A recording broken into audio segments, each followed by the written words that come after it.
برطانیہ میں مظاہرے کے دوران سرکاری حکام کے خلاف نامناسب بیانات دینے والے شیخ عمران کو اپنی سنگین غلطی کا احساس ہو گیا۔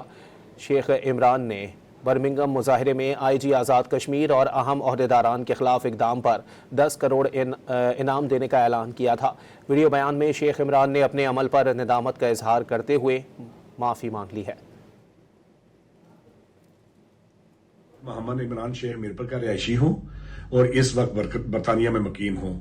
مورخہ 10 جون 2026 کو برطانیہ قونصلیٹ کے باہر برمنگھم قونصلیٹ کے باہر ہونے والے مظاہرے میں نے جو الفاظ اور بیانات دیے وہ سراسر جذبات پر مبنی تھے۔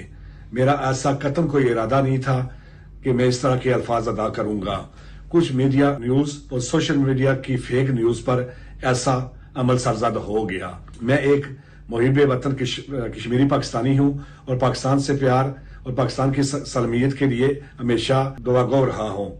میں اپنے اس پیغام کی وساطت سے آئی جی آزاد کشمیر اور بریگیڈیئر صاحب سے دل کی اتھا گہرائیوں سے معذرت چاہتا ہوں کہ میرے ان بیانات کی وجہ سے انہیں دلی صدمہ ہوا۔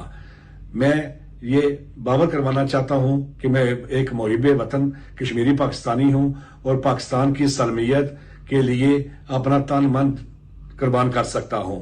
میں یہ نعرہ لگاتا ہوں کہ پاک فوج زندہ باد، پاکستان زندہ باد، پاک فوج پائندہ باد، پاکستان پائندہ باد۔